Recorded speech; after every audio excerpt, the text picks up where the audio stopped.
आदाब, मुनसिफ टीवी के खास बुलेटिन सुनहरे तेलंगाना में आपका इस्तकबाल है। मैं हूं आपके साथ सैयद अनवारुल्लाह गौरी। आगे बढ़ने से पहले नजर डालेंगे हेडलाइंस पर।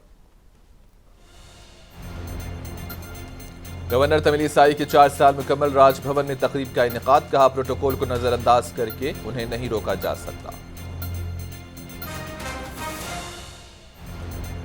हैदराबाद में 21 सितंबर से दूसरे मरहले के तहत डबल बेडरूम से अलाटमेंट। रियासत के वजीर बल्दी नज़्म व नस्ख के एचईआर का ऐलान।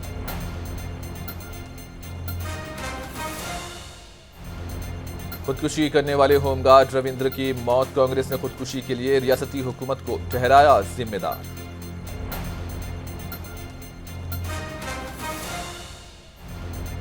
वजीर मादनियात पटनम महेंद्र रेड्डी ने लिया महकमे की कारकर्दगी का जायजा। आवाम को दरकार रेत मुनासिब कीमत पर सप्लाई करने की दी हिदायत।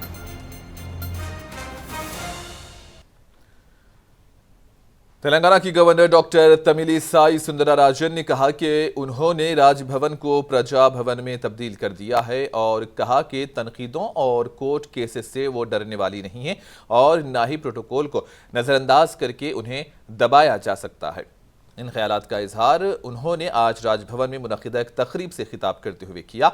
इस तकरीब में गवर्नर की हैसियत से तमिलिसाई के 4 साल मुकम्मल होने पर उनकी जानिब से मुरतब करदा कॉफ़ी टेबल किताब की रस्म इजराई भी अमल में लाई गई और कहा कि रियासत में दस्तूर के मुहाफिज के तौर पर वो ईमानदारी से अपनी खिदमात अंजाम दे रही हैं और उन्होंने बिल्स को वापस भेजने के पीछे कोई सियासत न होने की बात कही। जबकि गवर्नर ने कहा कि वो शख्सी तौर पर बैक वक्त इलेक्शन की हिमायत करती हैं। इस मौके पर गवर्नर के चीफ मिनिस्टर केसीआर की भी सताइश की और कहा कि केसीआर एक तजुर्बेकार सियासतदान हैं और वो बहुत कुछ उनसे सीख चुकी हैं।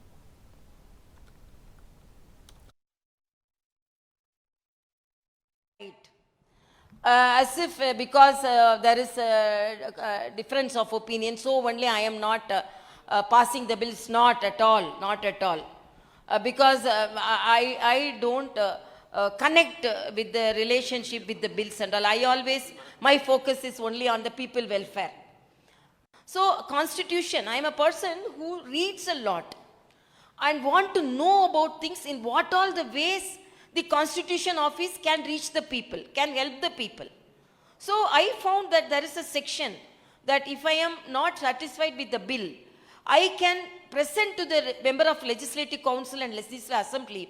Because of this only, I am very hesitant to endorse the bills. It is not any politics. रियासती वजीर बल्दी नज़्म व नस्ख कलवा कुंटला तारक रामन राव ने ऐलान किया है कि इस माह की 21 तारीख को हैदराबाद में दूसरे मरहले के तहत डबल बेडरूम मकानात तकसीम किए जाएंगे और वजीर केटीआर ने आज शहर हैदराबाद में डबल बेडरूम मकानात की तकसीम का जायजा लिया। वज़रा तलासानी श्रीनिवास यादव, सविता इंदिरा रेड्डी, महमूद अली और मला रेड्डी ने इजलास में शिरकत की। इस मौके पर बात करते हुए इन्होंने बताया कि हैदराबाद में इस माह की 21 तारीख को दूसरे मरहले में तकरीबन 13,300 मकानात तकसीम करने के इंतजाम किए गए हैं। इन्होंने कहा कि इंतहाई शफाफ तरीके से सिर्फ गरीबों को घर फराहम किए जा रहे हैं, जबकि डबल बेडरूम मकानात का इंतखाब मुस्तहिकीन के इंतखाब का काम सरकारी अफसरान को सौंपा गया और मुस्तहिकीन के इंतखाब के लिए कंप्यूटर पर मबनी कुरानदाजी की जा रही है। ऐलान किया गया है कि जल्द ही हैदराबाद में गृहलक्ष्मी स्कीम का भी आगाज़ होगा और इस स्कीम के तहत उन लोगों को 3 लाख रुपए की माली इमदाद फराहम की जाएगी जिनके पास मकानात बनाने के लिए अराजी मौजूद है।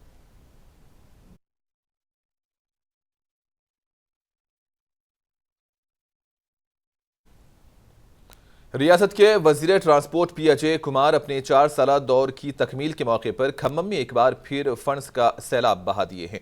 इस मौके पर वजीर पी अजय कुमार की दरखास्त पर केटीआर ने Telangana urban finance infrastructure development corporation के जरिए खम्मम को 100 करोड़ के फंड्स जारी किए हैं। आज आईटी और म्युनिसिपल एडमिनिस्ट्रेशन के वजीर केटीआर ने अहकामात की एक कॉपी वजीर पी अजय कुमार को सौंपी। खम्मम की तरक्की के लिए मजीद 100 करोड़ के फंड्स देने के मौके पर वजीर पी अजय कुमार ने केटीआर का शुक्रिया अदा किया। केटीआर ने अजय कुमार को मुबारकबाद दी जिन्होंने बहैसियत वजीर गुड गवर्नेंस के 4 साल मुकम्मल किए।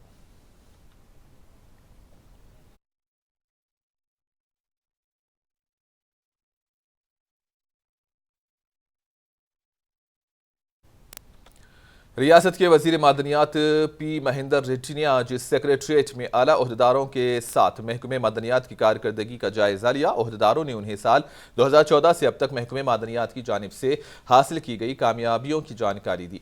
पटनम महेंद्र रेड्डी ने महकमे की बेहतरीन कारकर्दगी पर मसरत का इजहार किया।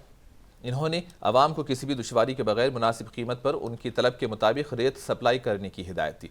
इस इजलास में रियासत के चीफ सेक्रेटरी शांति कुमारी व दीगर मौजूद थे।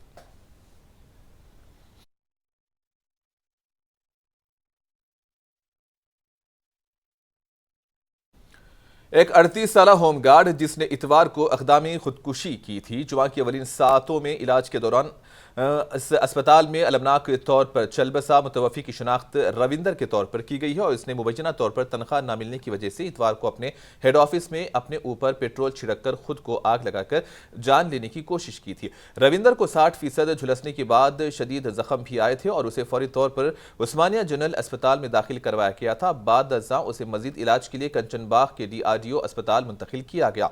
बदकिस्मती से वो इलाज के दौरान जख्मों की ताब न लाते हुए चल बसा। उपुगड़ा का रहने वाला Ravinder Chandrayaan Gutta traffic police station में मुलाजिम था। इसके पसमानदगान में बीवी और 2 बच्चे शामिल हैं।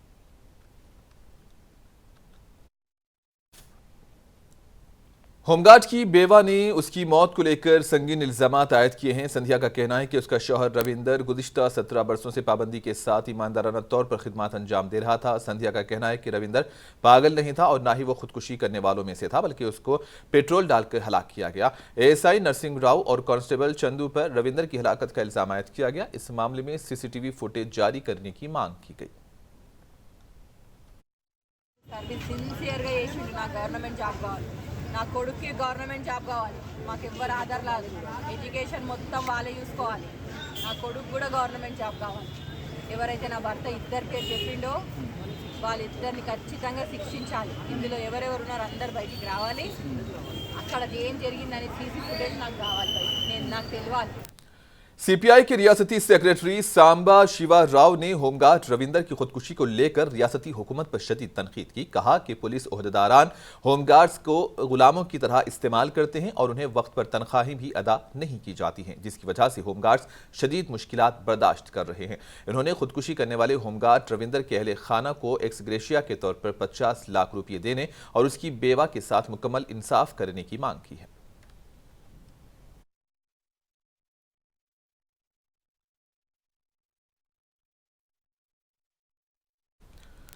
और होमगार्ड की मौत को लेकर कांग्रेस पार्टी ने भी उस्मानिया अस्पताल के पास शदीद एहतजाज किया। इस एहतजाज में प्रदेश कांग्रेस कमेटी के सदर रेवंत रेड्डी, पार्टी के सीनियर कायद अंजन कुमार यादव, फेरोज खान और दीगर ने भी हिस्सा लिया। कांग्रेस कायदीन होमगार्ड की मौत को लेकर हुकूमत पर शदीद तनकीद कर रहे थे और ये कहा कि हुकूमत की नाकामी का ये सबूत है। कांग्रेस कायदीन ने होमगार्ड के अहले खाना से मुलाकात करते हुए उन्हें हर मुमकिन मदद का यकीन दिलाया।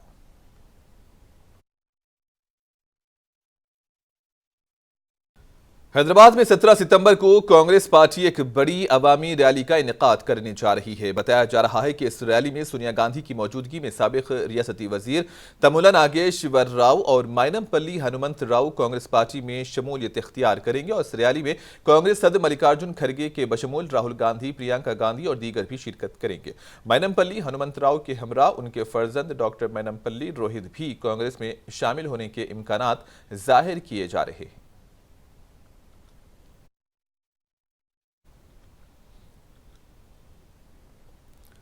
तेलंगाना की कांग्रेस पार्टी लीडर वो साबिक वजीर मोहम्मद अली शब्बीर ने बेकनूर मंडल के रामेश्वरपल्ली गांव में हाल ही में हुई बारिश की वजह से जेरे आब आने वाले डबल बेडरूम मकानात का मुआयना किया और मकीनों से बातचीत की। इस मौके पर मोहम्मद अली शब्बीर ने बात करते हुए तेलंगाना हुकूमत पर तनकीद की और कहा कि हुकूमत की जानिब से बनाए गए मकानात गैर मेयारी और नाकिस हैं।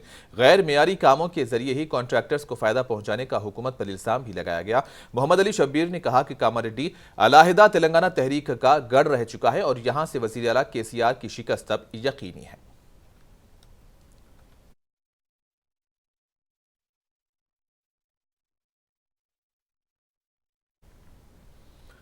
Medak Congress party leader M Krishna ने मेडिकल कॉलेज की मंजूरी में मेदक के साथ नाइंसाफी का इल्जाम लगाया, जबकि उन्होंने कहा कि हुकूमत पुराने अजला को नजरअंदाज कर रही है और हुकूमत की पॉलिसियों के खिलाफ वजीर आला केसीआर और वजीर सेहत हरीश राव का अलामती पुतला नजर आतिश किया गया। इस मौके पर एम कृष्णा ने बीआरएस को शदीद तनकीद का निशाना बनाते हुए कहा कि हुकूमत वादों के जरिए अवाम को धोखा दे रही है। इस मौके पर कांग्रेस पार्टी के दीगर कायदीन मौजूद थे। మెదక్ జిల్లా అనేది పాత జిల్లా. సరే, కొత్త జిల్లాలకు మెడికల్ కాలేజీలు కేటాయిస్తున్నాం, మేము ఆహ్వానిస్తున్నాం. కానీ పాత జిల్లాను, మెదక్ జిల్లాను అనగదొక్కి మెదక్ జిల్లా ప్రజల మీద శీతకను చూపిస్తూ నువ్వు కొత్త జిల్లాలు ఏర్పడిన వాళ్ళకి మెడికల్ కాలేజీలు మంజూరు చేసినావు. ఇది ఓన్లీ పూర్తిగా ఇక్కడున్న ఎమ్మెల్యే పద్మా దేవేందర్ రెడ్డి గారి వైఫల్యం.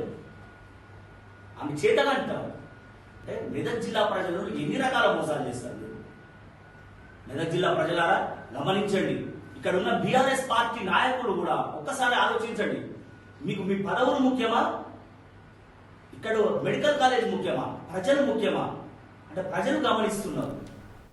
बीजेपी के रुकने असेंबली रघुनंदन राव ने वरंगल में काकतिया यूनिवर्सिटी के तुलबा से मुलाकात की और तुलबा पर पुलिस की जानिब से किए गए जुल्म की मजम्मत की। उन्होंने कहा कि साबिका हुकूमतों में भी इस तरह के वाकयात पेश नहीं आए थे।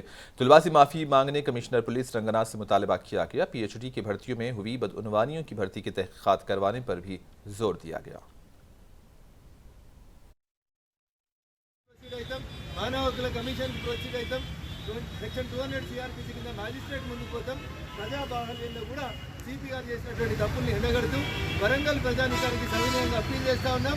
విద్యార్థుల మీద జరిగినటువంటి పాశవిక దాడికి నిరసనగా వివిధ విద్యార్థి సంఘాలు ఇచ్చినటువంటి పిలుపు మేరకు మంగళవారం రోజు ఇచ్చినటువంటి వరంగల్ పట్టణ బంద్కి దయచేసి సహకరించాలని వరంగల్లో ఉన్నటువంటి అన్ని సంఘాల పెద్దలకి సవినయంగా అప్పీల్ చేస్తాం.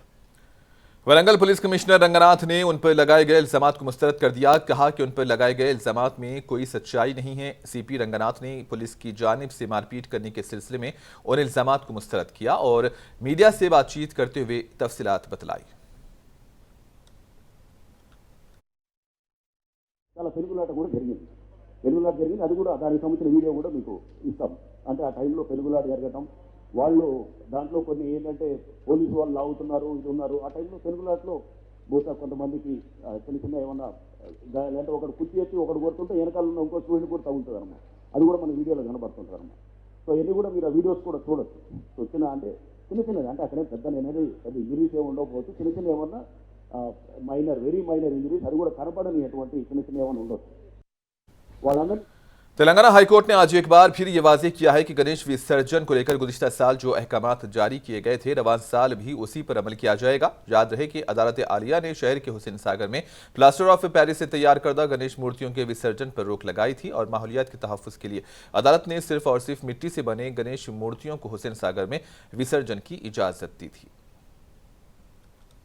रवां साल हैदराबाद शहर में मिलादुन्नबी सल्लल्लाहु अलैहि वसल्लम और गणेश चतुर्थी एक साथ आने के इम्कान हैं और इसी के पेश नज़र एक तरफ पुलिस की जानिब से सिक्योरिटी को लेकर मौसर इक़दाम किए जा रहे हैं, तो वहीं मजहबी रहनुमा भी अवाम से अमन अमान को बरकरार रखने की अपील कर रहे हैं। इस ज़िमन में मौलाना अली कादरी सदर सीरत अकादमी हैदराबाद ने मुनसिफ टीवी से बातचीत करते हुए लोगों से अमन अमान को बरकरार रखने की अपील की है। और गणेश विसर्जन जुलूस एक ही दिन आने के इम्कानात है, क्योंकि अभी चांद हुआ नहीं, इसीलिए मैं इम्कानात कह रहा हूँ। अगर तीसरा चांद होता है तो मिलादुन्नबी सल्लल्लाहु अलैहि वसल्लम 29 सितंबर को आएगी। अगर चांद 29 होता है तो फिर 28 सितंबर को मिलादुन्नबी सल्लल्लाहु अलैहि वसल्लम आएगी। इन हालात को देखते हुए आप देख रहे हैं कि बड़ी ही बेचैनी पाई जा रही है। तो मैं सारे ही हैदराबाद के सुन्नी मुस्लिम नौजवानों से इस बात की पुरजोर अपील करूंगा कि कोई भी अपनी तरफ से ऐसा काम ना हो जिससे कि अमन में खलल पैदा हो। जुलूस के बारे में अभी ख़तई तौर पर कोई फ़ैसला नहीं किया गया, जैसा कि आप सब जानते हैं, लेकिन बहुत जल्द इस मामले में कोई फ़ैसला किया जाएगा। तो हमको चाहिए कि हम कोई काम करें तो ऐसा करें जो सरकार मदीना सल्लल्लाहु अलैहि वसल्लम के उम्मती कहलाए। कोई ऐसी हरकत ना करे जिससे कि जो है कोई हमारे पास का माहौल ख़राब हो। हमारे पास सबसे अफजल जो चीज़ है वो इंसानियत है, अमन है। अमन की बरकरारी रहेगी तो सब लोग खुश रहेंगे। तो हमारा जो नज़्बुल ऐन है, हमारा जो मकसद है वो यही है कि अमन की बरकरारी रहे, और अमन को बरकरार रखने के लिए हम हर कुर्बानी देंगे, लेकिन इंशाअल्लाह हमारे शहर के अमन को हम बिगड़ने नहीं देंगे, ना किसी को बिगाड़ने देंगे। तेलंगाना के जिले नागर कर्नूल के बालमोरू मंडल के एक गांव में वाक़ शिव मंदिर के करीब नामालूम अफराद ने केमिकल का इस्तेमाल करते हुए पत्थरों को तोड़ने की कोशिश की। मुकामी अवाम ने जमीन से पोशीदा खजाने को निकालने के लिए पत्थर को नुकसान पहुंचाने का इल्जाम लगाया। इस मामले की शिकायत पुलिस से की गई। पुलिस ने इस मामले में केस दर्ज किया है और पत्थर को तोड़ने वालों की तलाश जारी है। पुलिस ने मुकाम वाक़े से अगरबत्तियां और दीगर अशिया भी जब्त की है। దుర్మార్గులు ఇక్కడ ఏదో గుప్త నిధుల కోసం అని చెప్పి ఇక కాకతీయుల నాటి కాలం నుండి ఇది ఉన్నందున రాజులు ఇక్కడ ఏదో గుప్త నిధులు పెట్టడం జరిగిందని వాళ్ళు రకరకాలుగా ప్రలోభాలకు లోబడి ఇక్కడ తవ్వడానికి ప్రయత్నిస్తున్నారు. ఇప్పటికి మూడోసారి ఇది. కాబట్టి ఈ రాత్రి కూడా ఇక్కడ దాన్ని బ్లాస్టింగ్ చేయడం ప్రయత్నం చేసిర్రు.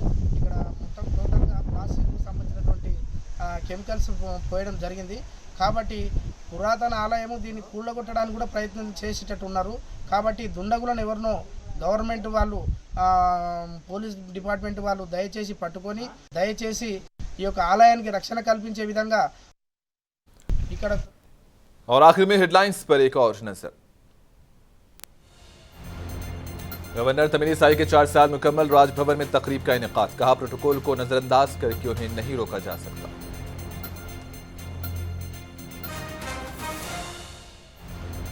हैदराबाद में 21 सितंबर से दूसरे मरहले के तहत डबल बेडरूम्स की अलाटमेंट। रियासत के वजीर बल्दी नज़्म रसख के टीआर का ऐलान।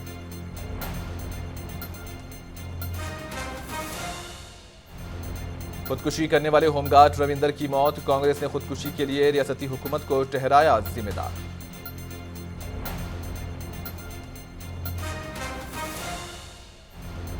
वजीर मादनियात पटनम महेंद्र रेड्डी ने लिया महकमे की कारकर्दगी का जायजा। आवाम को दरकार रेत मुनासिब कीमत पर सप्लाई करने की दी हिदायत। और इसी के साथ ही न्यूज बुलेटिन सुनहरे तेलंगाना का यहीं पर इख्तिताम होता है। दीजिए इजाजत, अल्लाह हाफिज।